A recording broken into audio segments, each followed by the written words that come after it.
Boa noite a todos. Boa noite, professora Juliana. Meu nome é Victor Hugo e vou dar início ao trabalho com a introdução. Nosso tema do trabalho é sobre a laminite bovina.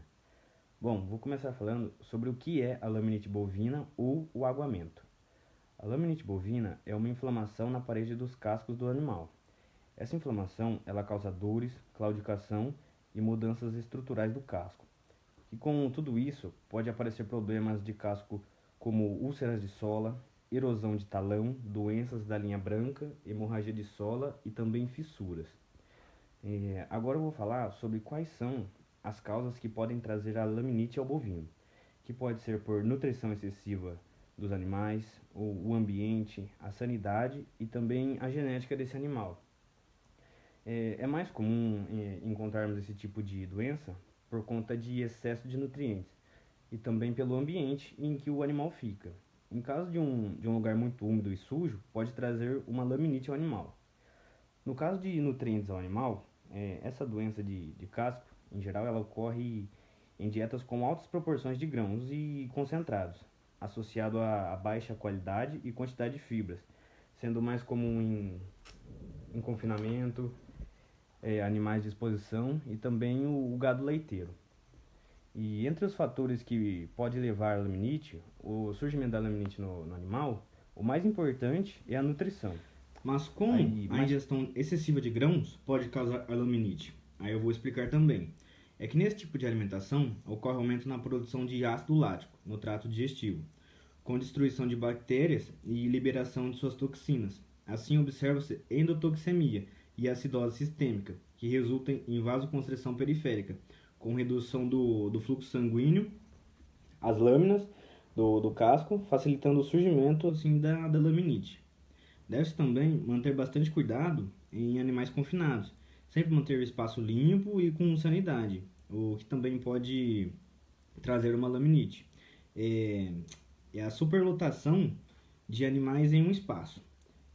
Com a superlotação, muitas das vezes não sobra cama para os outros animais, fazendo com que as vacas menos dominantes tendem a ficar mais tempo de pé, sendo extremamente maléficos para o.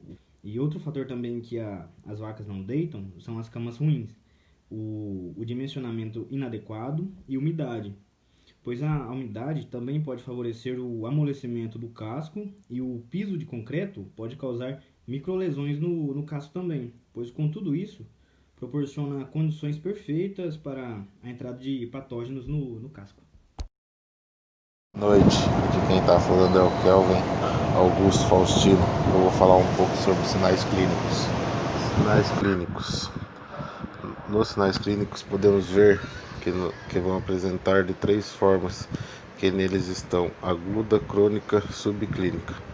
A forma aguda, porém, ela não é muito comum nessa espécie, ao contrário do que acontece com a equina. Os sinais da inflamação da derme podem ser facilitamente percebidos, que nelas pode citar dor no local, perda de função, pois o animal terá uma dificuldade de não conseguir apoiar em um membro acometido, veias e artérias locais incurgitadas, membros avermelhados e quente. Olá, boa noite a todos. Meu nome é Bruno. Vou dar continuidade no nosso trabalho aqui sobre laminite em ruminantes. Bom, vou falar um pouco sobre diagnóstico clínico.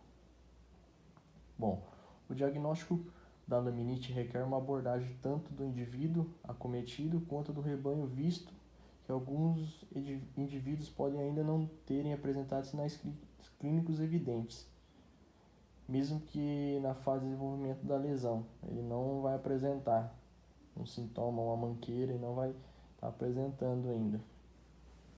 Bom, já na amnésia devem ser abordadas questões, principalmente sobre a característica produtiva do animal, reprodutiva, ambientes e históricos de outras doenças que seu animal já teve já. Bom, em relação a cada indivíduo acometido, deve-se questionar acerca do início, da progressão e da duração dos sinais clínicos, além do possível tratamento prévio desse animal e da resposta deste tratamento. Também é muito importante constar o histórico produtivo, reprodutivo de outras doenças, O exame clínico do animal começa com a observação do animal à distância, você olhando para ele à distância, vendo o comportamento dele, como ele se locomove. Com o animal parado, se observa a postura, o dorso e a pelve do animal, incluindo cada um dos membros, principalmente a maneira que eles apoiam o peso deles sobre o corpo.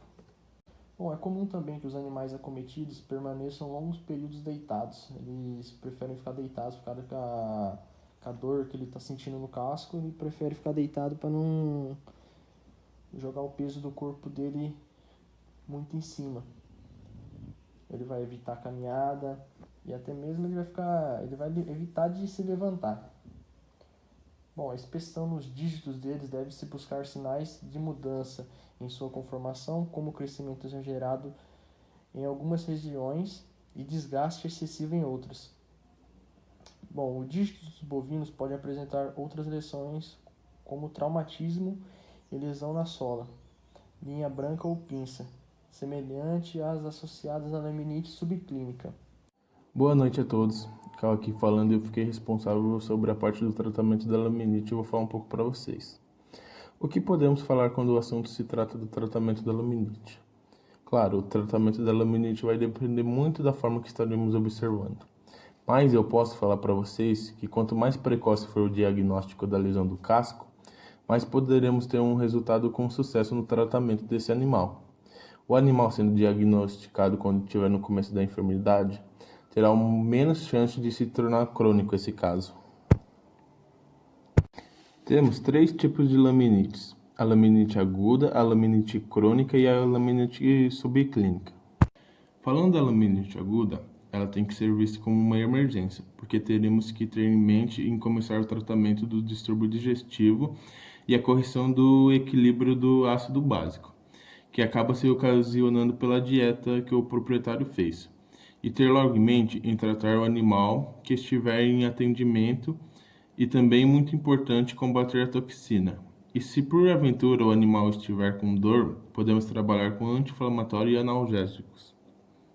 Agora já falando da laminite crônica, ela é uma laminite que podemos dizer que já é uma recuperação bem demorada e muito incerta de dizer se vai funcionar, se vai ter bons resultados. E de qualquer outra forma ela é muito incerta. E quando se encontra um animal nesse estado já, onde existe deformação dos digetos, é importante fazer um andamento para o descarte do mesmo. O tratamento já da laminite subclínica consiste em um casqueamento e tratar as lesões associadas a essa enfermidade.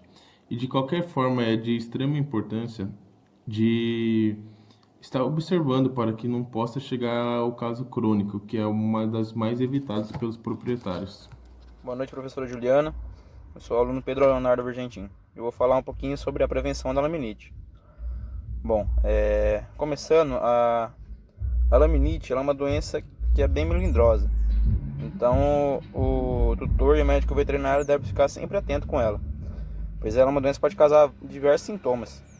E alguns deles podem ser o aquecimento do casco, suadores, locomoções lentas. E para isso, um passo a passo para uma boa prevenção é manter o ambiente higienizado, sempre bem limpo. Deve sempre ficar em lugar seco, nunca em ambiente úmido ou molhado. E manter um bem-estar dos animais. O casqueamento também é uma forma de prevenção bastante eficaz. E algumas vitaminas, como o complexo B, porque ele auxilia também no fortalecimento do casco. E é isso. Olá pessoal, olá professora, boa noite a todos. Meu nome é Dominique. Vou concluir o assunto sobre laminite para vocês. A laminite tem sido um dos maiores problemas dos últimos anos, tendo perdas significativas do rebanho. A principal causa é o excesso de carga. Outros problemas comuns podem acontecer, como a retenção da placenta ou uma pneumonia muito severa. O mecanismo de ação da laminite não foi descoberto ainda, por isso é tão difícil o tratamento. Mas o tratamento pode ser feito com antibiótico que pode ajudar a solucionar o problema. A prevenção da doença, assim que estabelecida, é não deixar a rotação do osso acontecer. A cirurgia para uma melhora do resultado é cortar o tendão flexor profundo para o destracionamento do osso, tendo a recuperação longa de 1 a 1 ano e meio. Depois da cura, ter cuidado redobrado com o casco. Muito obrigado por assistir o nosso trabalho e cuidado com o casco. Até a próxima!